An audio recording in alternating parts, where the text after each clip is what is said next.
But Zillow is no longer buying homes. What does this mean for the house flipping market? This means a lot of things, man. You know what? Zillow should have never been in this business in the first place. They had no reason being in there, especially when you're buying residential or you're buying these properties. There's so much risk.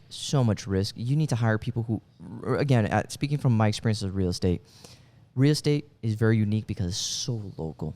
It's very local. And what Zillow is trying to do is consolidate that market and really put a strangle on that space. Flipping is very, very speculative in nature because anything can happen, right? Interest rates shoot up, price of materials go up. Everything changes.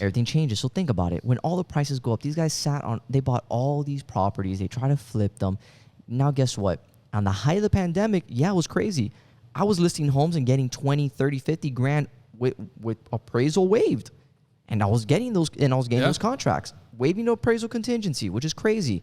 But now you're seeing that that attack that they did, it looked good in the beginning, but now guess what? The end consumer at the end of the day is saying, hey, I don't have that money to buy that house. And if they're trying to rip me off, because they're selling it at a discount right now, you're trying to rip me off, flip the home that you just bought, and then guess what? You're trying to sell it to me at a premium. Well, I'm just going to rent. Basically, yeah. It's like a fuck you. Yeah, basically that's what's going on right now. And the market is hitting back. And I'm not glad to see it happen, but it's good that these companies understand that they can't be doing this type of stuff. So how about now the real estate users who pay to use Zillow's services? How is that going to affect them? What, the realtors? Yeah. You know what? I think Zillow, what they should have done is instead of putting their money into that, they should have put their money more into backing up the agents, giving more support, really helping them build their business. And a lot of agents, remember, when you're in Zillow, I've used Zillow, guys. It's a good product. It serves its purpose. You want to get good leads. It's a good lead generation tool. Nothing hating against it. But when you're an agent, all right, a lot of people, I see them rely too much on these software, Realtor.com, Zillow. You got to build your own brand. Yep. At the end of the day. We talk about that. Yeah. There's guys I see here dropping $10,000, $8,000 a month in Zillow leads. And then what happens? You're not investing in your own image. Like you said, it brings leads, but here's the thing. You're not building your brand. Mm-hmm. And I'm a huge advocate of building your own brand because if you're not building your brand in today's world, you're not going to have anything. Personal brand is everything moving forward in the era that we live in. The stronger the personal brand, the stronger the connections you're going to make, the stronger hands you're going to shake, the stronger deals you're going to be able to convert. So you need to be able to build a strong personal brand to have a certain look and perception amongst the market. Mm-hmm. Because, again, when we talk about this, that perceived value that people are going to place on you, mm-hmm. on your because of your personal brand, is now going to be able to convert into, in this example, real estate sales. And if you're not building if you're not building your personal brand as a real estate agent or as anybody out there, you're going to put yourself in a deep hole, especially where social media is a big thing, the internet. Everybody can see your brand everywhere, right? Mm-hmm. And you want your brand to be seen anywhere. And if you're dumping anywhere between $5,000 to $10,000, $15,000, $20,000 a month on a machine that all you're doing is really promoting their brand even more and helping them even more, you're shooting yourself in the foot, where that money could be coming back and being invested into your own personal brand, growing it, pushing it, expanding it, and then positioning you as the authority in the market because of how much you invested into yourself. 100%. And now think about it like this, and I want the viewers, if you think what I'm about to say is wrong, or you think Anthony's wrong, I want to say this right now. Why personal brand is so important, and personal brand trumps anything. Huge. When you go, and I'm sure if you guys have seen Bravo, Selling Sunset, are you seen all those shows? I'm sure you guys know the realtors by name. Do you know what company they work for? Honestly, do you know what company they work for? Think about that quick. Yeah. You don't even know it, but you know what their name is. You know them. You know they sell real estate. And you know the show. And you know the show. But you don't know what's the company that they work for. Yep.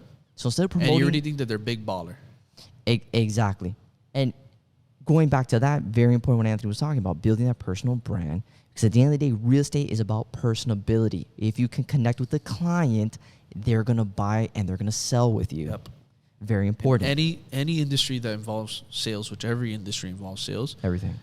you have to be able to be personable. You have to be able to connect with people. Connection and being personal is the first two things that happen before a sale even begins.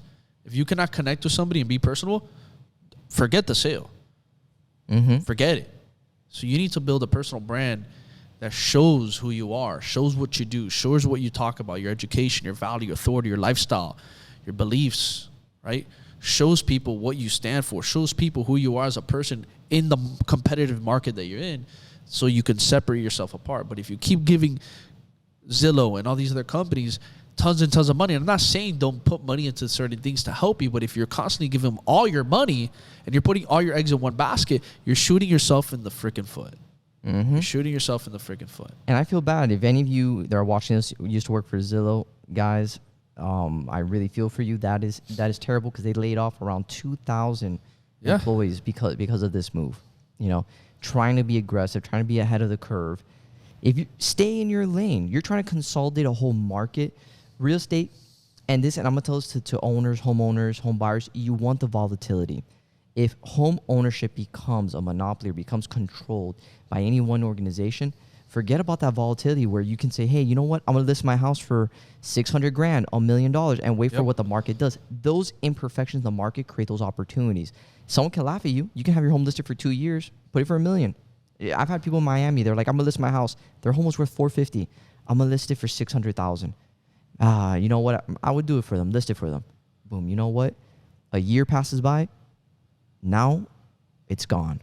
Because everybody wants to be here. Because everybody wants to do it. You know, that's the unique thing about real estate. And now look at this. You know, saying here, is Zillow in trouble? Right? In August, Zillow borrowed $450 million in a bond offering, and on October 18th, Zillow shares fell 6.8% in pre-market trading after the announcement it would stop buying homes. This year, its stock fell about 27%. Yeah, it's when you get too greedy and you start going over, because think about it, Zillow was also taking advantage of a lot of agents. They were taking a lot of, they weren't being. Well, let me ask you too. You know, for example, you're an agent. Let's say you're an agent, which you are. Let's say you're putting in $6,000 a month for Zillow leads in a certain region. We'll say here in Miami. You're targeting, let's say, Coral Gables, right? Now you got another agent who comes in, wants to target the same region, same area, and now he's putting $8,000 a month. Who's going to be favored? You're right, and the issue comes down to, because I haven't used the software. I don't know if they've updated recently, but it was like that before when I was using it. And essentially, let's say you would own market share in a zip code. Well, if you had 6,000, you were the top dog. Now that guy, if somebody dropped out, they come in with 8,000. Now that drops your market share. And you're still paying $6,000 when you were getting top dog leads, and not because somebody's paying $2,000 more, you're not getting barely any leads. Well, and lead gen. So basically, you have to pay $10,000 now because you got to top him or her. If there's available market. If not, there's available market. Now, what do you do? And this is important for realtors to understand. You need to have your paid lead gen. And me and Anthony always talk about this, but you need to have organic. Yes, paid and organic lead gen. Paid and organic. Need both. Do the door knocking, do the cold calling, do the referrals. Do DMing on social media. Social all influence, that shit. All that shit. That all is going to compound, guys. Yes. And then that cost per client, that cost per acquisition actually drops. And ask your clients for leads. Don't be scared to ask your clients for leads. Amen.